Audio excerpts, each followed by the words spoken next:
اللواء أحمد يوسف المراغي. خرجت 2009 لاصطدامي بالنظام الفاسد. موطني الانتخابي وثقلي الانتخابي في منطقة بهتيم وحي شرق شبرا الخيمة. تقدمت للانتخابات بناء على مطلب جماهيري، ثم في النهاية قلت كيف تختار مرشحك؟ وشعارنا ايد واحدة وقلب واحد لكل المصريين. انا مشروعي الخاص الشباب، انتم الذين تختارون من هو ممثلكم. عهدي بالناس جميعا الصدق في القول والإخلاص في العمل. ده ابني قدمته للوطن. تراث مصر يحرق، مصر تحرق، من المستفيد؟ لدي الجراءة في أن أقول للمخطئ أنت مخطئ.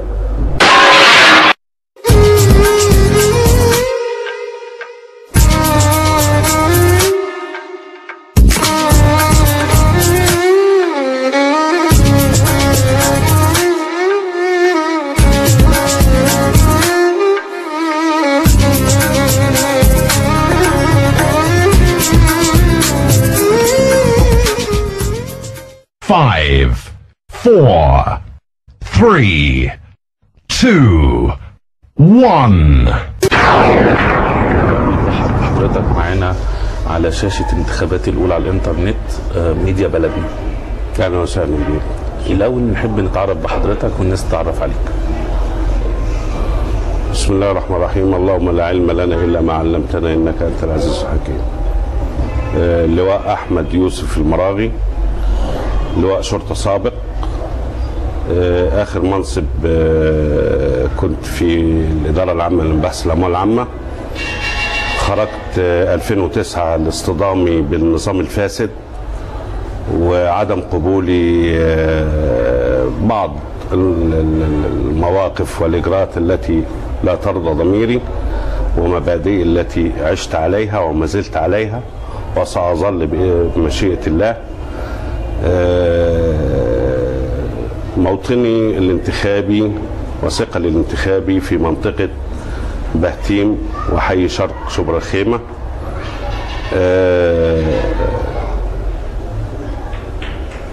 تقدمت للانتخابات بناء على مطلب جماهيري بعد أن شعروا بأن هذه الفترة لا يقوم بها إلا الرجال، ولا يقوم بها إلا الصادقون، ولا يقوم بها إلا المخلصين لهذا الوطن. فعندما استشعروا في هذه المبادئ، حيث لمسوا من خلال عملي من عام 80 حتى 94 في منطقة جنوب القليوبية توافر هذه الشروط وحبهم لهذا البلد وانتقائهم لمرشحيهم، استخرت الله سبحانه وتعالى وتقدمت لهذه الخطوة لأكون عضو فعال وبناء لتصحيح مسار البلد وما أفرزته الفترة الماضية من تدهور في جميع الخدمات، في سرقة الحلم، في سرقة الأمل، في قتل الانتماء، في قتل الولاء. لدينا طموحات كثيرة ولدينا مشروعات قوانين كثيرة للتقدم بها. أحمد الله سبحانه وتعالى أن ما يحيط بي المخلصون والذين تشهد لهم أعمالهم وأنهم أناس صادقون. طبعا يعني مش عايز أقول إنه في إجماع الحمد لله رب العالمين على شخص المتواضع لما أحمله من خبرات متراكمة في العمل العام. سيكون بإذن الله نتيجة أو سيكون بإذن الله طريقة لأن ننهض بهذا البلد. حضرتك قلت لنا دلوقتي اسباب ترشيحك في الانتخابات. نعم. لانه هو مطلب من الناس المحيطين بيك. نعم. طب انا عايز اعرف دلوقتي لو انا ناخب ليه اروح اودي صوتي لحضرتك؟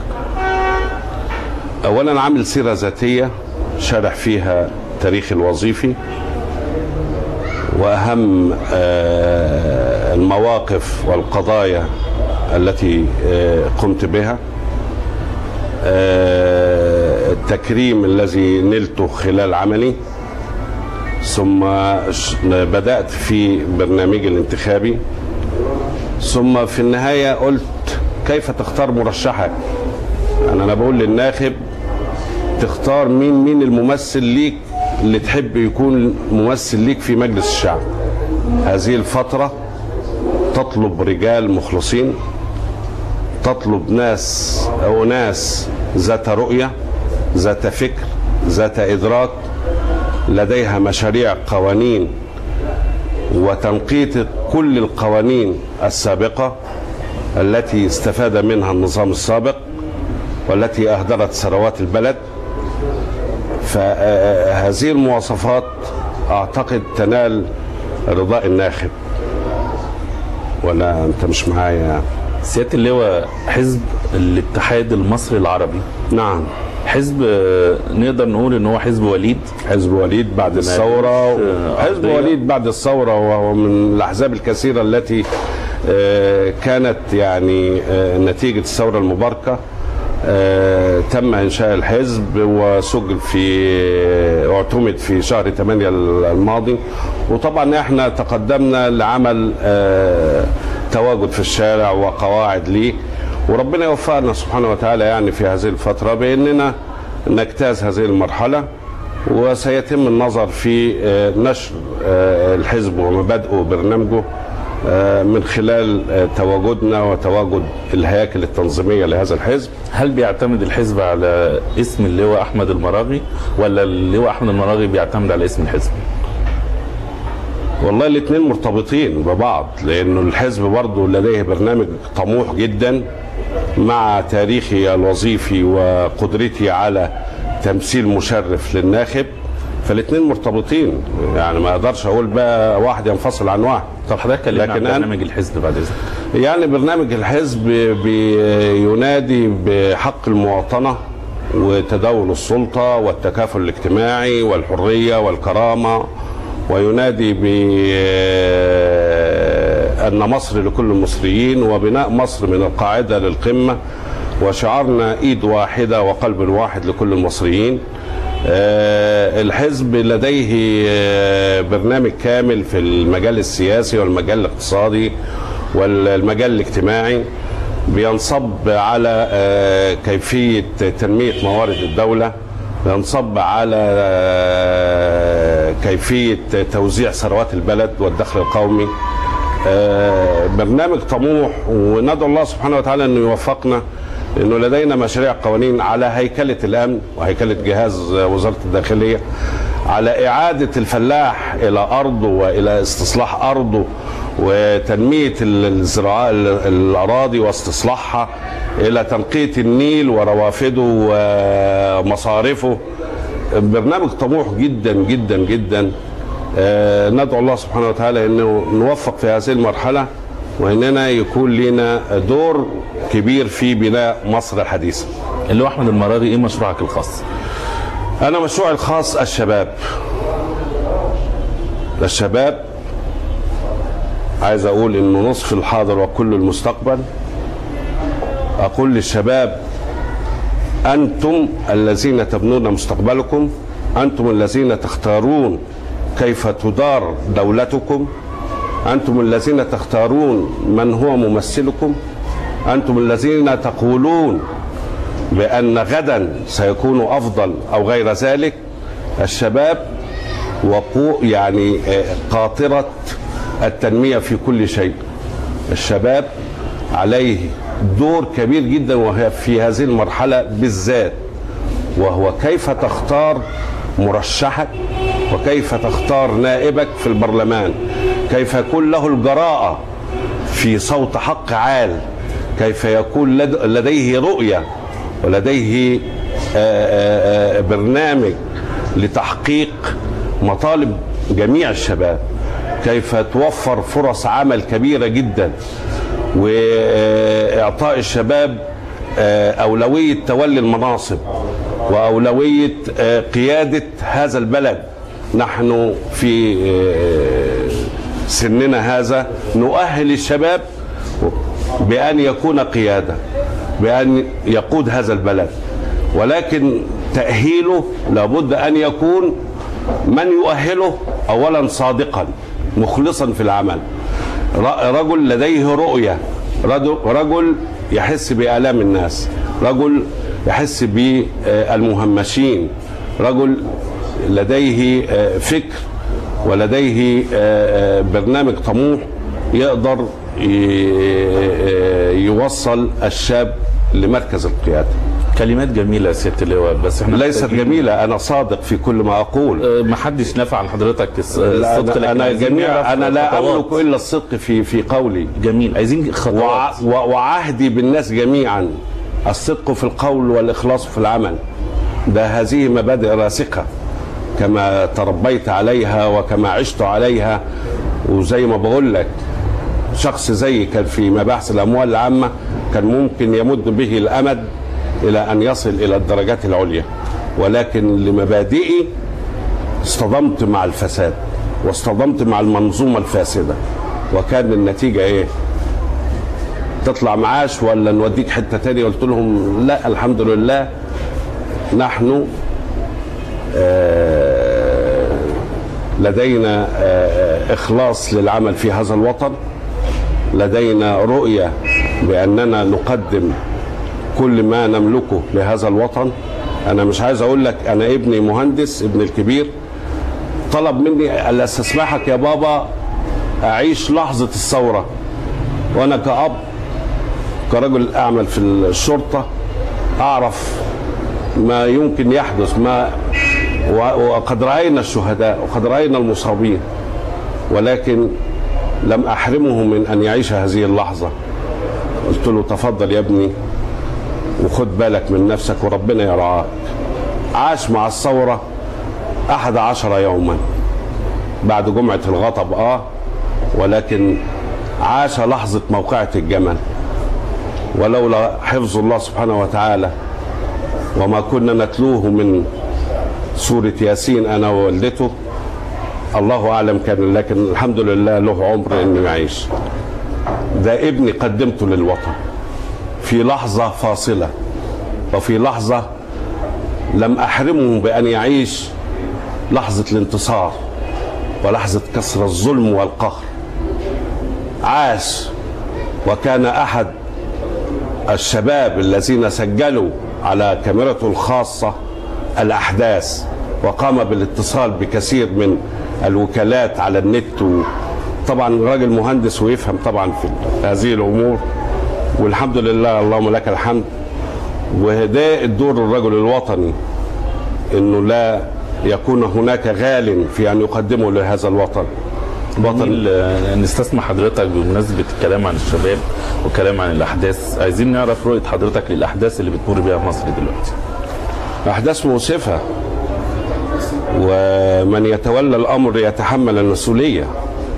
من يتولى الأمر يتحمل المسؤولية في هذه الأحداث. وهناك جريمة كبرى وعظمى في حرق المجمع العلمي المصري. تراث مصر يحرق، مصر تحرق. من المستفيد؟ لابد أن نبحث عن المستفيد. من المستفيد في أن تراث مصر يضيع في حريق؟ من المستفيد في أن يخرج البلطجية ب50 جنيه و100 جنيه علشان يحرق الوطن؟ من المسؤول عن حماية هذه المنشآت الحيوية؟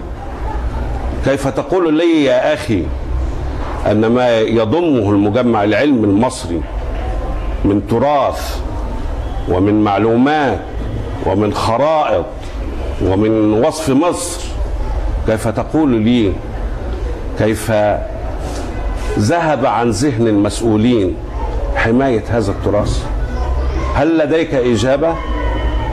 هل لديك رؤية في أن المستفيد يريد تدمير مصر؟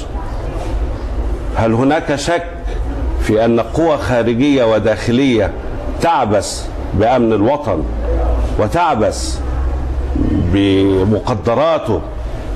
يا أخي أنا مش عارف أقول ده جريمة كبرى. ما الهدف من إحراق تراث مصر؟ ما الهدف من ذلك؟ ما الهدف؟ هل يريدون تفكيك مصر؟ حضرتك بتؤمن بنظريه الطرف الثالث؟ ده مؤكد مؤكد. أنا يعني أربأ بأن يكون الثوار الأحرار أن يقدموا على مثل هذا العمل، ومن قام به ليس من الثوار. الثوار قاموا لتحرير الوطن، الثوار قاموا لقهر الظلم والفساد وبناء مصر حديثة. من يريد أن يصل إلى هذا الهدف لا يكون أن يكون في نيته أو فكره حرق تراث مصر أو إشاعة الفوضى أو ترويع الآمنين إطلاقا. هناك طرف ثالث، والطرف الثالث أقول أن هناك مؤامرة خارجية وداخلية، هناك بلطجة. لقد عاش النظام السابق في أن يقتل الولاء لدى الشباب، في أن يقتل الانتماء لهذا الوطن العزيز. اللي ياخد 50 جنيه و100 جنيه عشان يحرق منشأة أو يضرب عسكري أو يخرب في شارع ولا إشارة مرور ولا، هل هذا مصري؟ هل هذا تربى فيه الانتماء والولاء وحبه للوطن؟ هل هذا يعني هناك مصري يؤجر حتى لو ادوله زي ما بقول مال قارون؟ اطلاقا. هناك فئة ضالة، فئة خرجت من العشوائيات، وللأسف أنا العشوائيات دي يمكن أركز فيها في برنامجي الانتخابي، بأن العشوائيات مفرخ جيد جدا للحقد والإرهاب والكراهية، ضحايا، لأنه ضحايا النظام. العشوائيات ومن يقتلون فيها ضحايا النظام وضحايا من كانوا يتولون الأمر. العشوائيات لابد أن تزال من وجه الأرض ويعاد بناء مسكن صحي وكوب ماء صحي وطعام صحي. هؤلاء هم مشوا لعهود كثيرة، هؤلاء هم نحن مسؤولون عنهم، إنهم شعب مصر. كيف أربي فيهم الانتماء؟ كيف أربي فيهم الولاء؟ كيف أربي فيهم حب هذا الوطن؟ كيف أربي فيهم أنه لا يباع ولا يشترى، لا يكون سلعة؟ فأنا برنامجي بينصب على تطوير العشوائية من جذريا من الجذور. لابد أن يسكن في مسكن صحي. في ظل ما ذكرت سيادة اللواء، مصر رايحة فين؟ أنا بإذن الله تعالى أملي كبير في الله سبحانه وتعالى بأن الله سبحانه وتعالى حارسا لمصر. ولو دولة ولو كانت من أكبر دول العالم عانت ما عانت في مصر أو مرت بما مرت به مصر لكان انهيارا كاملا، ولكان هناك تبديد لإمبراطوريات كبيرة، إمبراطوريات تنتهي. والتاريخ يذكر لنا كم من إمبراطورية فككت وانتهت، ولكن مصر محروسة. وكلنا بنقول إن مصر المحروسة، إنها محروسة من عند الله سبحانه وتعالى.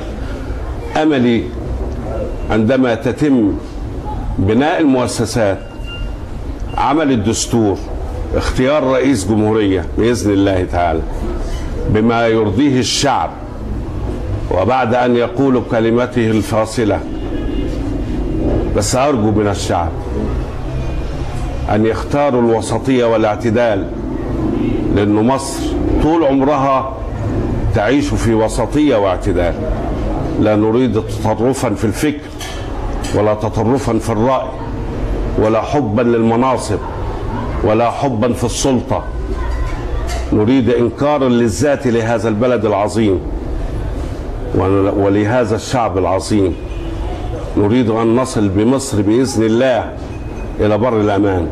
مصر ستصل إلى الأمان مهما كان المؤامرات التي تحاك لها ليلا ونهارا من الخارج ومن الداخل، ومن الفلول، ومن النظام السابق، ومن مجلس إدارة الطرة، ومن أصحاب المصالح والمنافع، ومن الفلول. مصر ما زالت تقاوم وبشدة من أبنائها المخلصين ومن الثوار الأحرار في أن تصل بمصر إلى بر الأمان. نتمنى من الله سبحانه وتعالى أن نصل إلى بر الأمان.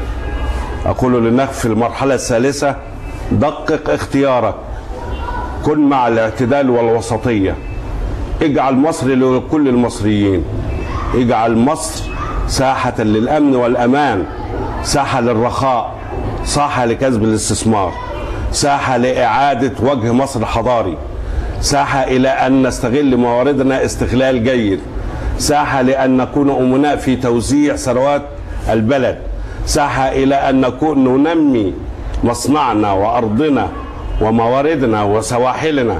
يعني أنا عايز أقول نقطة: هناك موارد كثيرة لمصر غير مستغلة. يعني لما نقول نضرب مثل بسنغافورة مثلا، سنغافورة بتعتمد على إيه؟ تعتمد على الشحن والتفريغ وتصليح السفن. طب كم من مساحات مائية وموانئ لدى مصر؟ إن مصر ربنا سبحانه وتعالى اختارها في قلب العالم وحباها بموارد يعني لما نرجع لوصف مصر في الكاتب العظيم والمؤرخ العظيم جمال حمدان رحمة الله عليه، انه وصف مصر بأن مصر أم الدنيا فعلا. مصر علمت العالم الحضارات، مصر علمت العالم كيف تدار الدولة وكيف تكون الدولة. أول حكومة عرفها المصريين القدماء، أول جيش منظم عرفه المصريين القدماء. فلا بد أن نعود إلى هذا، نعود إلى الزمن الجميل. مصر لديها أراضي غير مستصلحة كثيرة جدا ناحية العلمين، أكثر من 270 ألف فدان غير مستغلة.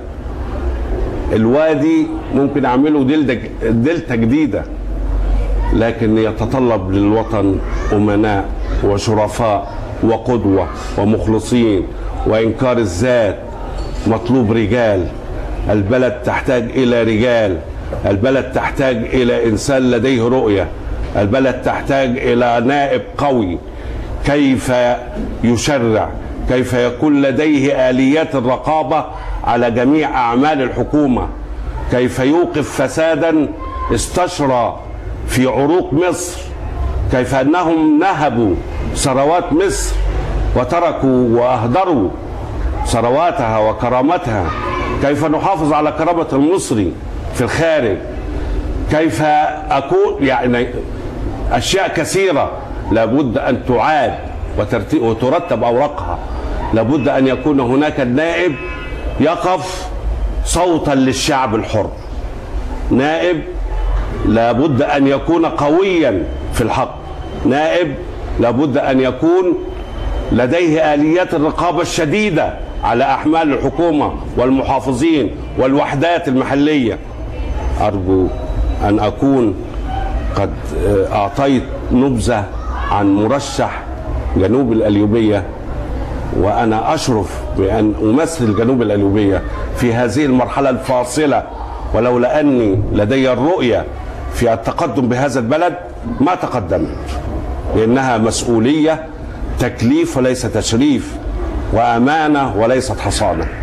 أنا بقول لهذا الشعب العظيم: حرية، عدالة، كرامة، عدالة اجتماعية، توزيع ثروات، الدخل القومي، تطوير العشوائيات، العودة إلى التعليم المجاني الصحيح، العودة إلى توفير مظلة التأمين الصحي على جميع المواطنين مجانا، كيف أعود بالمستشفى إلى أن تكون مستشفى مكتملة من جميع مواقع عيادات حجرات العمليات، الغسيل الكلوي، الأدوية، الشاش. تعلم يا أخي أن المستشفيات الآن بيطلبوا من المريض انه يجيب لهم شاش، او يطلبوا من المريض انهم يجيب ما اعرفش الادويه معاه. ما هذا الهراء؟ ما هذا العبث؟ كيف وصلنا الى هذه المرحله؟ الا ان كان هؤلاء مهتمون بجمع ثروات غير مشروعه، وانهم مهتمون بانفسهم فقط، انهم مهتمون كيف يبنون قصورا ويتركون سكان القبور وسكان العشوائيات، كيف انهم لم يهتموا بالخدمات للمواطن الفقير والمواطن الذي عاش ضنكا في ظروف لابد ان كان يكون من بين مصاف الدول الكبرى، وان ترتفع مستوى معيشه المواطن. بقول لا حريه لجائع، لا حريه لجائع، ولا كرامه لمضطهد، ولا امن لمقهور. لدي تشريع قانون قوي جدا في اعاده هيكله وزاره الداخليه. وزاره الداخليه لابد ان يعود الامن والامان في الشارع المصري. لابد ان يكون هناك امن صحيح. اعود بالزمن الجميل عندما الشاويش يقول من هناك، كيف افرغ ضابط الشرطه وخريج ضابط الشرطه لخدمه الامن فقط، وافرغ جميع الادارات والمصالح الشرطيه الى خريج الجامعات. يا اخي عندي خريج جامعات كتير جدا، عندي التجاره، خريج سياحه اوديه شرطه السياحه، خريج تجاره اوديه بقى الاموال العامه، اوديه الضرائب، اوديه النقل والمواصلات، بتاع التربيه الرياضيه اوديه بقى الفنادق، اوديه الانديه الشرطيه، بدل ما انا هذه الجهات مستنزفه قوه الضباط الشرطه. لا، انا اسحب كل قوه ضباط الشرطه وافراد الشرطه من هذه الاماكن واجعلها للامن فقط. يواجه الجريمه، كيف يمنع الجريمه قبل وقوعها، كيف يضبط الجريمه بعد وقوعها، كيف يسير الناس في امان، كيف اعود بمصر بلد الامن والامان الى عهدها السابق. سيادة اللواء، قلت ما قلت وهو عهد عليك ووعد، قطعته على نفسك، هيحاسبك عليه ربنا، حاسبك عليه الناس، حاسبك عليه التاريخ. حابب تقول حاجة أخيرة؟ سأكون صوتا قويا في البرلمان بإذن الله. سأتابع جميع أعمال الحكومة بشدة. لدي الجراءة في أن أقول للمخطئ أنت مخطئ. لدي الجراءة في أن أتقدم بمشاريع قانون وأدافع وأكافح بأن أكون بإذن الله تعالى، وهذا ما أتمناه من الله سبحانه وتعالى، أكون أداة للتقدم بهذا البلد.